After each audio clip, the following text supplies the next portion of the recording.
With news of the Cavs shutting down Andre Drummond to wait out and find a trade, the rumors are running.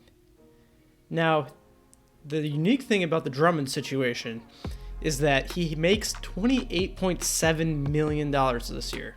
Now, he is an expiring contract, so that is a positive. However, for a contending team to make a trade for someone with such a large contract, it's going to be very hard for them to match contracts. Drummond makes $28.7 million, and to make a trade work, you'd have to ship out roughly $23 million. Now, it seems the Cavs are pretty intent on finding a trade as opposed to the rumored buyout about a month ago. With that said, there's a few interesting ideas that have floated around that I'd like to bring up, and the first of those is the Toronto Raptors.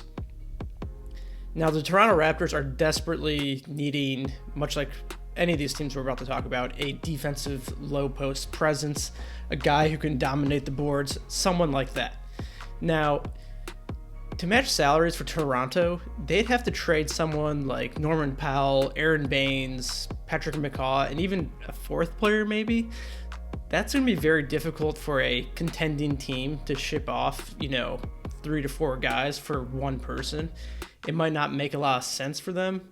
However, as we go through this list of teams that I think could possibly trade for Drummond, a third team is almost likely going to be needed for a contract of this stature to be moved. Now, the next team I would bring up is the Dallas Mavericks. They are giving up points at the rim at a very high rate. They could desperately use someone like Andre Drummond on the defensive side of the ball. Now, the Mavericks do have the contracts to get a trade like this done. They'd have to give up the expiring deal of James Johnson and probably include Willie Cauley-Stein and Trey Burke. That gets you very close to where you need to be. The other option here would be Tim Hardaway Jr. He has a pretty large contract and would make it a lot easier to make these numbers work if they include him in the trade in some way. So the Mavericks are one of the few teams that actually has assets and contracts that kind of make sense. The question is, do the Cavs want a guy like James Johnson, or do they see value in a Willie Cauley-Stein or Trey Burke or even Tim Hardaway Jr.? Maybe the Cavs have struggled shooting from the three-point line.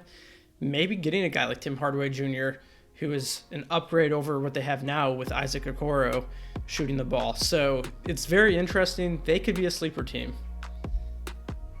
Now, on the other hand, obviously the team that we've talked about before as a buyout candidate is the Brooklyn Nets. Now, if they really want to trade for Andre Drummond, they would have to give up at least Spencer Dinwiddie just to make the contracts work and keep their big three intact, which is obviously what they're going to do. Now, also, it would have to probably include DeAndre Jordan. And the other part here is if you include DeAndre Jordan and Spencer Dinwiddie, Spencer's a good player. Obviously, he's coming off an injury, but taking on DJ's contract there, probably not ideal for the Cavs in this situation, especially considering they have a glut at center already. They would just be shifting their problems to a new center coming onto the team. So maybe a third team comes in, takes on DJ, and the Cavs get another player from another team.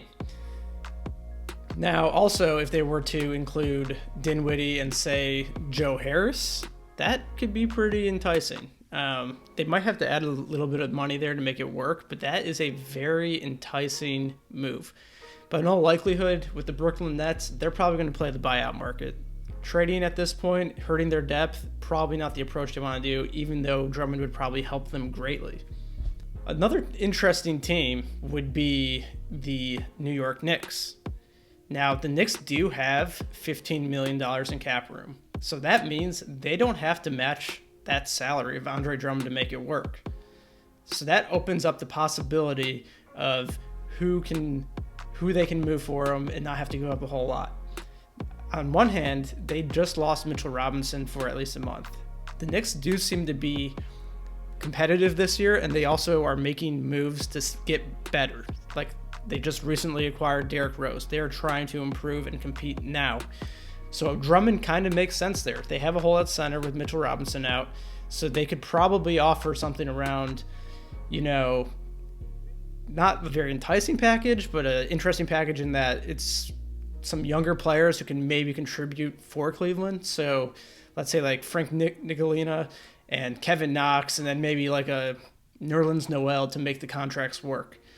So, that would be very interesting. And then also the Knicks would acquire Drummond's bird rights. So they have the opportunity to re-sign him in the offseason if, say, he gets there and makes a big impact and they see him as a future piece.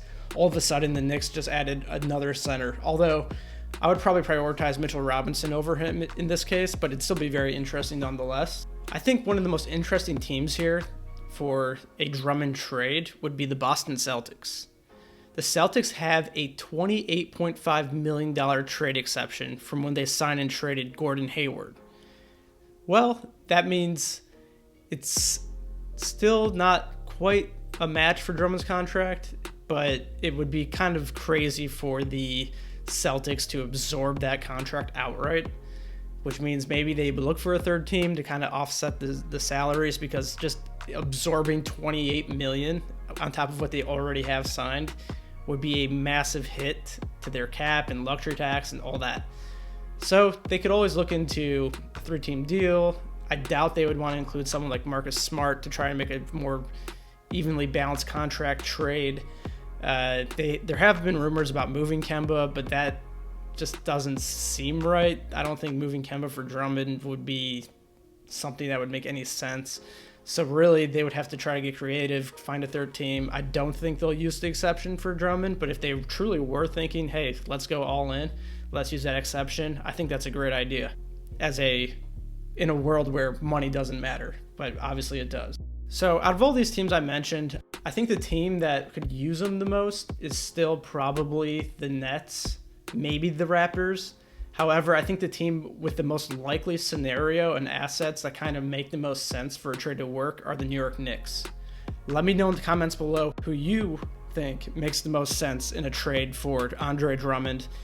And please be sure to hit the subscribe button if you like videos like this. Thank you for watching 3 Letter League.